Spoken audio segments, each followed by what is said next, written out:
ಜಿಲ್ಲಾ ಪಂಚಾಯಿತಿ ಮಾಜಿ ಸದಸ್ಯ ಯೋಗೇಶ್ ಗೌಡ ಹತ್ಯೆ ಕೇಸ್ಗೆ ಸಂಬಂಧಪಟ್ಟ ಹಾಗೆ ಕಾಂಗ್ರೆಸ್ ಶಾಸಕ ವಿನಯ್ ಕುಲಕರ್ಣಿ ಅಪರಾಧಿ ಅನ್ನೋದನ್ನ ಪ್ರತಿನಿಧಿಗಳ ವಿಶೇಷ ಕೋರ್ಟ್ ತೀರ್ಪನ್ನ ನೀಡಿದೆ.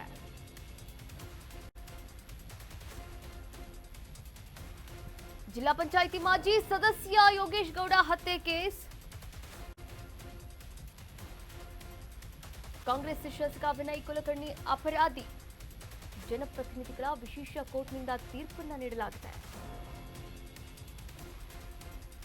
ಕೊಲೆ ಮತ್ತು ಒಳಸಂಚಿನ ಅಪರಾಧಿ ಸಾಬೀತಿನಿಂದ ಸಂಕಷ್ಟ ಎದುರಾಗಿದೆ. ಇದೀಗ ಕಾಂಗ್ರೆಸ್ ಶಾಸಕ ವಿನಯ್ ಕುಲಕರ್ಣಿ ಅವರಿಗೆ ಶಾಸಕ ಸ್ಥಾನ ಕಳೆದುಕೊಳ್ಳುವಂತಹ ಭೀತಿ ಕೂಡ ಹೆಚ್ಚಾಗಿರುವಂತದ್ದು. ವಿನಯ್ ಕುಲಕರ್ಣಿ ಯೋಗೇಶ್ ಗೌಡ ಕೊಲೆ ಪ್ರಕರಣದಲ್ಲಿ ದೋಷಿ ಅಂತ ನ್ಯಾಯಾಲಯ ಈಗಾಗಲೇ ತೀರ್ಪನ್ನ ನೀಡಿದೆ. ಈ ಪ್ರಕರಣದಲ್ಲಿ ವಿನಯ್ ಕುಲಕರ್ಣಿ ಸೇರಿದಂತೆ 17 ಮಂದಿ ಅಪರಾಧಿಗಳು ಅಂತ ನ್ಯಾಯಾಲಯ ತೀರ್ಪನ್ನ ಕೂಡ ನೀಡಿರುವಂತದ್ದು. ಇನ್ನು ವಿನಯ್ ಕುಲಕರ್ಣಿ ಅವರನ್ನ ಕೊಲೆ ಮತ್ತು ಅಪರಾಧಕ್ಕೆ ಒಳಸಂಚನ್ನ ರೂಪಿಸಿದ್ದಾರೆ ಮತ್ತು ಸಾಕ್ಷ್ಯ ನಾಶವನ್ನ ಮಾಡಿದ್ದಾರೆ ಮತ್ತು ಅಕ್ರಮ ಕೂಟದಂತಹ ಗಂಭೀರ ಆರೋಪಗಳ ಅಡಿಯಲ್ಲಿ ದೋಷಿ ಅಂತ ಅವರನ್ನ ಘೋಷಣೆ ಮಾಡಲಾಗಿದೆ. ಈ ಪ್ರಕರಣಕ್ಕೆ ಸಂಬಂಧಪಟ್ಟ ಹಾಗೆ ನಿನ್ನೆ ಅಷ್ಟೇ ಅಪರಾಧಿಗಳಿಗೆ ಶಿಕ್ಷೆಯ ಪ್ರಮಾಣವನ್ನ ಇವತ್ತು ಪ್ರಕಟಣೆ ಮಾಡಲಾಗುತ್ತೆ.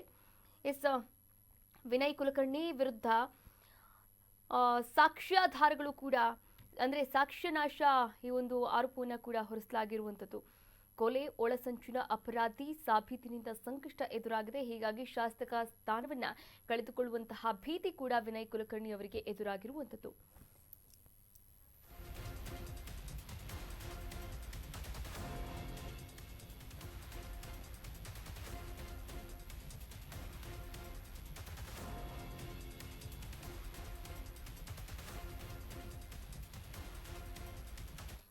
ಧಾರವಾಡ ಜಿಲ್ಲಾ ಪಂಚಾಯಿತಿ ಮಾಜಿ ಸದಸ್ಯ ಯೋಗೇಶ್ ಗೌಡ ಕೊಲೆ ಪ್ರಕರಣಕ್ಕೆ ಸಂಬಂಧಪಟ್ಟ ಹಾಗೆ ಜನಪ್ರತಿನಿಧಿಗಳ ವಿಶೇಷ ನ್ಯಾಯಾಲಯ ಬುಧವಾರ ಅಂದ್ರೆ ನಿನ್ನೆ ಅಷ್ಟೇ ಅಂತಿಮ ತೀರ್ಪನ್ನ ಕೂಡ ಪ್ರಕಟಣೆ ಮಾಡಿದೆ.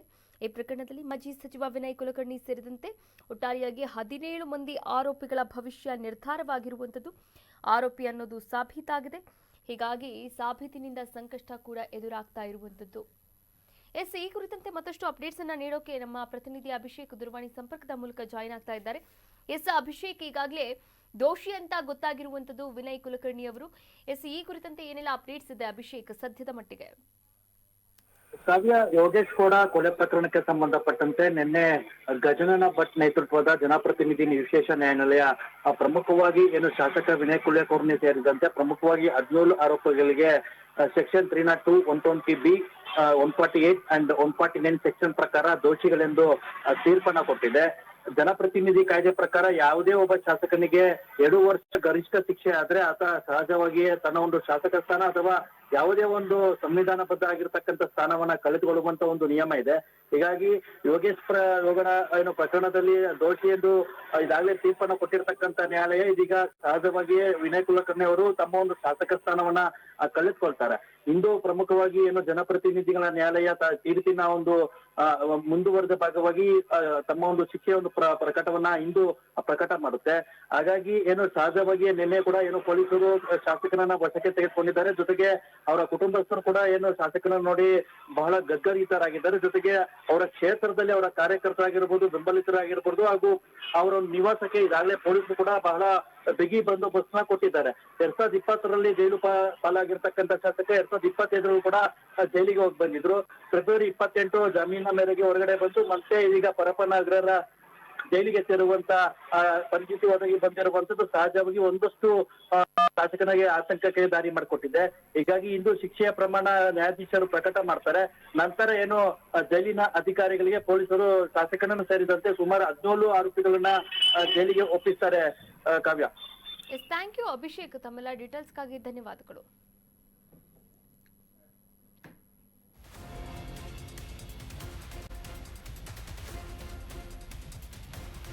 ಇಂದು ಶಿಕ್ಷೆಯ ಪ್ರಮಾಣವನ್ನ ಪ್ರಕಟಣೆ ಮಾಡಲಿರ್ತಕ್ಕಂಥ ನ್ಯಾಯಾಲಯ ಜನಪ್ರತಿನಿಧಿಗಳ ವಿಶೇಷ ಕೋರ್ಟ್ನತ್ತ ಎಲ್ಲರ ಚಿತ್ತ ನೆಟ್ಟಿದೆ. ವಿನಯ್ ಕುಲಕರ್ಣಿಗೆ ಗಲ್ಲು ಶಿಕ್ಷೆಯಾಗುತ್ತಾ ಅಥವಾ ಜೀವಾವಧಿ ಶಿಕ್ಷೆಯಾಗುತ್ತಾ? ಇಂದು ಶಿಕ್ಷೆಯ ಪ್ರಮಾಣ ಪ್ರಕಟಣೆ ಮಾಡಲಿದೆ ನ್ಯಾಯಾಲಯ. ಯೋಗೇಶ್ ಗೌಡ ಕೊಲೆ ಪ್ರಕರಣದಲ್ಲಿ ವಿನಯ್ ಕುಲಕರ್ಣಿ ವಿರುದ್ಧ ಈಗಾಗಲೇ ಸೆಕ್ಷನ್ಗಳನ್ನ ಹೊರಿಸಲಾಗಿದೆ. ಇನ್ನು ಲೇಖನಗಳಲ್ಲಿ ನೇರವಾಗಿ ಉಲ್ಲೇಖ ಮಾಡಲಾಗಿಲ್ಲ. ಆದ್ರೆ ವಿನಯ್ ಕುಲಕರ್ಣಿ ಅವರನ್ನ ದೋಷಿ ಅಂತ ನ್ಯಾಯಾಲಯ ಈಗಾಗಲೇ ತೀರ್ಪನ್ನ ಕೂಡ ನೀಡಲಾಗಿರುವಂತದ್ದು. ಸಿಆರ್ಪಿಸಿ ಸೆಕ್ಷನ್ 302, 120B, 201, 148 ಹಾಗೆ 149 ಸೆಕ್ಷನ್ಗಳ ಅಡಿಯಲ್ಲಿ ದೋಷಿ ಅಂತ ಕೂಡ ತೀರ್ಪನ್ನ ನೀಡಲಾಗಿರುವಂತದ್ದು. ಇದೇ ತೀರ್ಪಿಗೆ ಸಂಬಂಧಪಟ್ಟ ಹಾಗೆ ಜನಪ್ರತಿನಿಧಿಗಳ ವಿಶೇಷ ಕೋರ್ಟ್ ಇವತ್ತು ವಿನಯ್ ಕುಲಕರ್ಣಿಗೆ ಶಿಕ್ಷೆಯ ಪ್ರಮಾಣವನ್ನ ಕೂಡ ಪ್ರಕಟಣೆ ಮಾಡಲಿದೆ. ವಿನಯ್ ಕುಲಕರ್ಣಿಗೆ ಗಲ್ಲು ಶಿಕ್ಷೆಯಾಗುತ್ತಾ ಅಥವಾ ಜೀವಾವಧಿ ಶಿಕ್ಷೆಯಾಗುತ್ತಾ ಎಲ್ಲರ ಚಿತ್ತ ಇದೀಗ ಜನಪ್ರತಿನಿಧಿಗಳ ವಿಶೇಷ ಕೋರ್ಟ್ನತ್ತ ನೆಟ್ಟಿರುವಂತದ್ದು.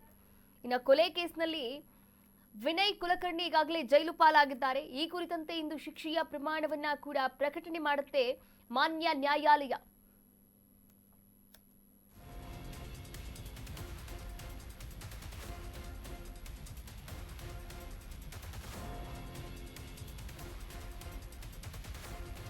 ಪರಪ್ಪನ ಅಗ್ರಹಾರ ಜೈಲು ಪಾಲಾದ ಕುಲಕರ್ಣಿ ಇಂದು 17 ಅಪರಾಧಿಗಳಿಗೆ ಶಿಕ್ಷೆಯ ಪ್ರಮಾಣ ಪ್ರಕಟವಾಗಲಿದೆ.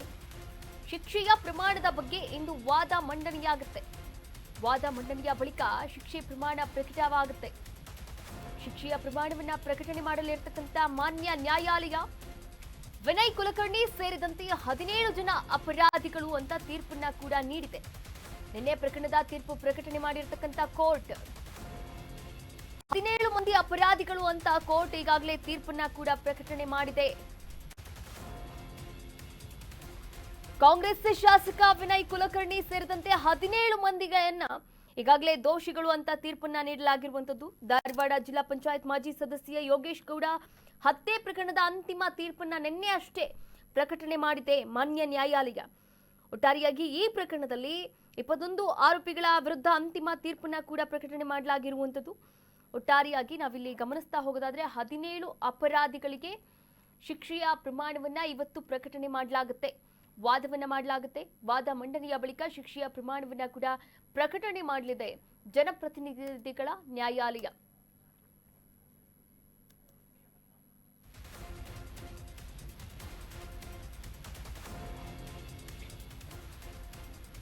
ಇಂದು ಶಿಕ್ಷೆಯ ಪ್ರಮಾಣವನ್ನ ಪ್ರಕಟಣೆ ಮಾಡಲಿರ್ತಕ್ಕಂಥ ಕೋರ್ಟ್ ಅಪರಾಧಿಗಳನ್ನ ಹಾಜರುಪಡಿಸಲು ಸೂಚನೆಯನ್ನ ಕೂಡ ನೀಡಲಾಗಿದೆ. ಜೈಲು ಅಧಿಕಾರಿಗಳಿಗೆ ಸೂಚನೆಯನ್ನ ನೀಡಲಾಗಿದೆ.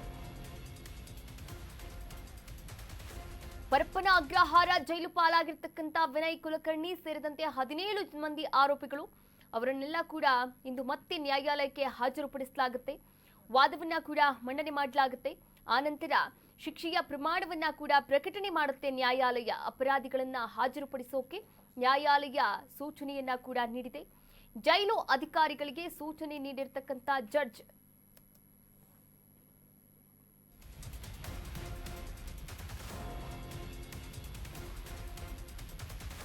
ಇಂದು ವಿನಯ್ ಕುಲಕರ್ಣಿಗೆ ಶಿಕ್ಷೆಯ ಪ್ರಮಾಣ ಪ್ರಕಟವಾಗಲಿದೆ. ಬೆಳಿಗ್ಗೆ 11:30 ಸುಮಾರಿಗೆ ಶಿಕ್ಷೆಯ ಪ್ರಮಾಣ ಪ್ರಕಟವಾಗಲಿದೆ. ಶಿಕ್ಷೆಯ ಪ್ರಮಾಣವನ್ನ ಪ್ರಕಟಿಸಲಿರ್ತಕ್ಕಂಥ ವಿಶೇಷ ಕೋರ್ಟ್ ಈಗಾಗಲೇ 17 ಮಂದಿ ಅಪರಾಧಿಗಳು ಜೈಲಿಗೆ ಶಿಫ್ಟ್ ಆಗಿದ್ದಾರೆ. ಸದ್ಯ ಪರಪ್ಪನ ಅಗ್ರಹಾರ ಜೈಲಿನಲ್ಲಿದ್ದಾರೆ 17 ಮಂದಿ ಆರೋಪಿಗಳು. ವಿನಯ್ ಕುಲಕರ್ಣಿ ಸೇರಿದಂತೆ ದೋಷಿಗಳು ಅಂತ ತೀರ್ಪು ಹೊರಬರ್ತಾ ಇದ್ದಂತೆ ಸಿಬಿಐ ಈಗಾಗಲೇ ವಶಕ್ಕೆ ಪಡೆದಿದೆ. ವಿನಯ್ ಕುಲಕರ್ಣಿ ಸೇರಿದಂತೆ 17 ಮಂದಿಯನ್ನ ಕೂಡ ವಶಕ್ಕೆ ಪಡೆದಿರುವಂತದ್ದು. ಈಗಾಗಲೇ 17 ಮಂದಿ ಅಪರಾಧಿಗಳು ಜೈಲಿಗೆ ಶಿಫ್ಟ್ ಮಾಡಲಾಗಿದೆ. ಸದ್ಯ ಪರಪ್ಪನ ಅಗ್ರಹಾರ ಜೈಲಿನಲ್ಲಿರ್ತಕ್ಕಂಥ ಅಪರಾಧಿಗಳನ್ನ ನ್ಯಾಯಾಲಯಕ್ಕೆ ಹಾಜರುಪಡಿಸುವಂತೆ ಜೈಲು ಅಧಿಕಾರಿಗಳಿಗೆ ಸೂಚನೆಯನ್ನ ಕೂಡ ನೀಡಿದ್ದಾರೆ ನ್ಯಾಯಾಧೀಶರು. ಸದ್ಯ ಪರಪ್ಪನ ಅಗ್ರಹಾರ ಜೈಲಿನಲ್ಲಿರ್ತಕ್ಕಂಥ ಎಲ್ಲಾ ಅಪರಾಧಿಗಳು ದೋಷಿಗಳು ಅಂತ ತೀರ್ಪು ಬರ್ತಾ ಇದ್ದಂತೆ ಅವರನ್ನ ಸಿಬಿಐ ವಶಕ್ಕೆ ಪಡೆದಿತ್ತು. ಪರಪ್ಪನ ಅಗ್ರಹಾರ ಜೈಲಿಗೂ ಕೂಡ ಕಳಿಸಿತ್ತು.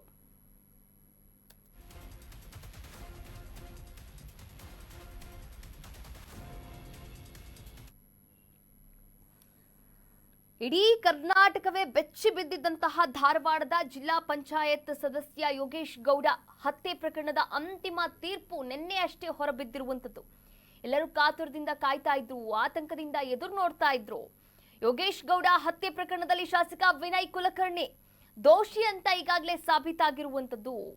ಬೆಂಗಳೂರಿನ ಜನಪ್ರತಿನಿಧಿಗಳ ವಿಶೇಷ ನ್ಯಾಯಾಲಯದ ನ್ಯಾಯಾಧೀಶರಾದಂತಹ ಸಂತೋಷ್ ಗಜಾನನ ಭಟ್ ಅವರ ನೇತೃತ್ವದಲ್ಲಿ ಇದ್ದಂತಹ ಪೀಠ ಒಂದು ಐತಿಹಾಸಿಕ ತೀರ್ಪನ್ನ ಕೂಡ ಕೊಟ್ಟಿತ್ತು ನಿನ್ನೆ. ಈ ಕುರಿತಂತೆ ಮತ್ತಷ್ಟು ಅಪ್ಡೇಟ್ಸ್ ಅನ್ನ ನೀಡ್ತಾ ಹೋಗ್ತಾರೆ ನಮ್ಮ ಪ್ರತಿನಿಧಿ ಸಂಜಯ್ ಗೌಡ ದೂರವಾಣಿ ಸಂಪರ್ಕದ ಮೂಲಕ ಜಾಯಿನ್ ಆಗ್ತಾ ಇದ್ದಾರೆ. ಎಸ್ ಸಂಜಯ್ ಗೌಡ, ಈಗಾಗಲೇ ದೋಷಿಗಳು ಅಂತ ಕೂಡ ಗೊತ್ತಾಗಿರುವಂತಹ ವಿಚಾರ, ಹೀಗಾಗಿ ಅವರ ಶಿಕ್ಷೆಯ ಪ್ರಮಾಣವನ್ನ ಕೂಡ ಪ್ರಕಟಣೆ ಮಾಡಲಿದೆ. ಒಟ್ಟಾರೆಯಾಗಿ 17 ಮಂದಿ ಅಪರಾಧಿಗಳು ಅಂತ ಪರಪ್ಪನ ಅಗ್ರಹಾರಕ್ಕೆ ಕೂಡ ಕಳುಹಿಸಲಾಗಿರುವಂತದ್ದು. ಈ ಕುರಿತಂತೆ ಏನೆಲ್ಲ ಅಪ್ಡೇಟ್ಸ್ ಇದೆ ಸಂಜಯ್ ಗೌಡ? ಕವ್ಯ, ಏನು ಧಾರವಾಡದ ಬಿಜೆಪಿ ಮುಖಂಡ ಹಾಗೆ ಜಿಲ್ಲಾ ಪಂಚಾಯತ್ ಮೆಂಬರ್ ಆಗಿದ್ದಂತಹ ಯೋಗೇಶ್ ಕೊಲೆ ಪ್ರಕರಣ 10 ವರ್ಷಗಳ ಹಿಂದೆ ದಾಖಲಾಗಿದ್ದಂಥದ್ದು ಮತ್ತೆ ಈ ಪ್ರಕರಣ ನಡೆದಿದ್ದಂಥದ್ದು.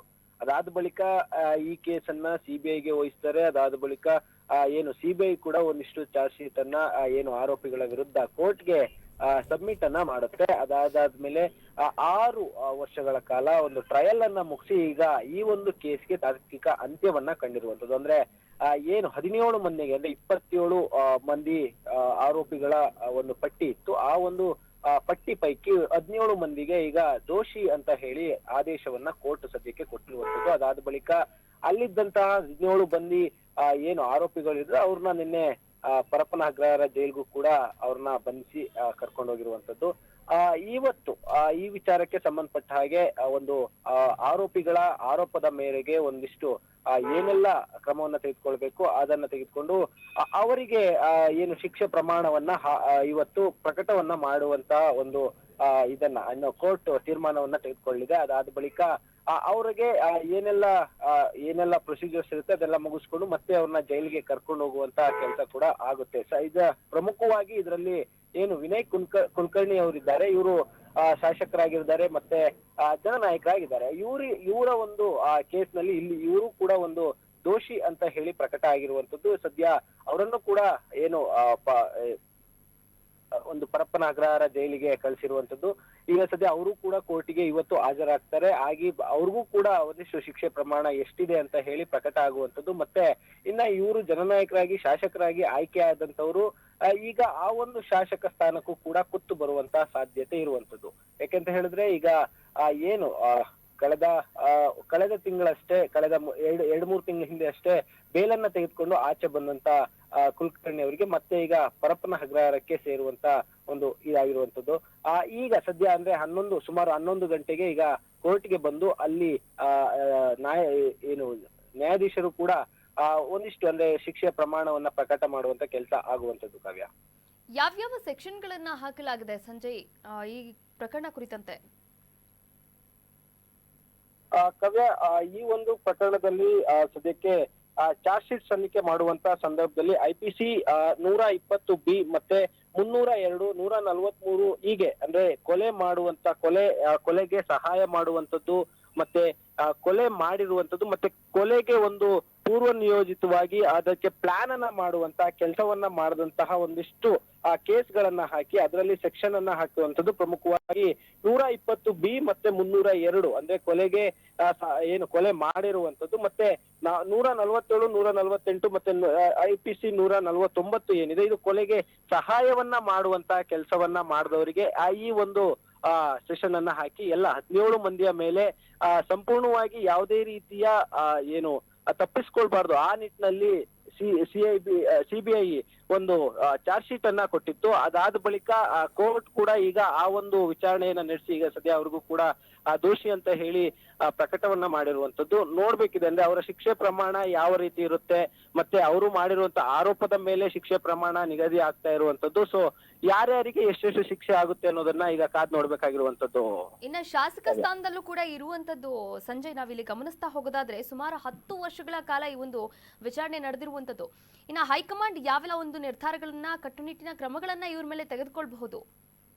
ಖಂಡಿತವಾಗೂ ಕಾವ್ಯ, ಏನಂತ ಹೇಳಿದ್ರೆ ಇಲ್ಲಿ ಶಾಸಕ ಸ್ಥಾನದಲ್ಲಿ ಈಗ ಕುಲಕರ್ಣಿ ಅವರು ಇರುವಂತದ್ದು. ಆದ್ರೆ ಈ ಒಂದು ಶಿಕ್ಷೆ ಪ್ರಮಾಣ ಆಯ್ತು ಅಂತ ಹೇಳಿದ್ರೆ ಖಂಡಿತವಾಗೂ ಅವರ ಒಂದು ಶಾಸಕ ಸ್ಥಾನ ಹೋಗುವಂತದ್ದು. ಯಾಕಂತ ಹೇಳಿದ್ರೆ ಈ ಒಂದು ಅಂದ್ರೆ ಯಾವುದೇ ರೀತಿ ಜನಪ್ರತಿನಿಧಿ ಆಗಿರುವಂತವ್ರು ಇರ್ಬೋದು ಮತ್ತೆ ಜನನಾಯಕರಾಗಿರ್ಬೋದು ಯಾವುದೇ ಕೋರ್ಟ್ಗಳಲ್ಲಿ ಅವರಿಗೆ ಒಂದು ಕನ್ವಿಕ್ಷನ್ ಆಯ್ತು ಅಂತ ಹೇಳಿದ್ರೆ ಅವರು ಏನು ಒಂದು ಸ್ಥಾನಕ್ಕೆ ರಾಜೀನಾಮೆಯನ್ನ ಕೊಡುವಂತ ಸಾಧ್ಯತೆಗಳು ಹೆಚ್ಚಿರುತ್ತೆ. ಮತ್ತೆ ಹೈಕಮಾಂಡ್ ಕೂಡ ಅಂತ ಒಂದು ಏನು ಶಾಸಕರು ಇರ್ತಾರೆ ಇಲ್ಲ ನಾಯಕರು ಇರ್ತಾರೆ ಅಂತವ್ರನ್ನ ಪಕ್ಷದಲ್ಲಿ ಮುಂದುವರ್ಸೋದಕ್ಕೂ ಕೂಡ ಇಷ್ಟಪಡಲ್ಲ. ಯಾಕಂತ ಹೇಳಿದ್ರೆ ಪಕ್ಷದ ಒಂದು ನಿಯಮಗಳಿರ್ಬೋದು ಮತ್ತೆ ಅದರ ಒಂದು ಏನು ಒಂದು ಗೌರವಕ್ಕೆ ಧಕ್ಕೆ ಬರುತ್ತೆ ಅನ್ನೋ ನಿಟ್ಟಿನಲ್ಲೂ ಕೂಡ ಒಂದಿಷ್ಟು ಅಂದ್ರೆ ನಿರ್ಧಾರವನ್ನು ಕೂಡ ತೆಗೆದುಕೊಳ್ಳುವಂತದ್ದು ಕಾವ್ಯ. ಥ್ಯಾಂಕ್ ಯು ಸಂಜಯ್, ತಮ್ಮೆಲ್ಲ ಡೀಟೇಲ್ಸ್ಗಾಗಿ ಧನ್ಯವಾದಗಳು.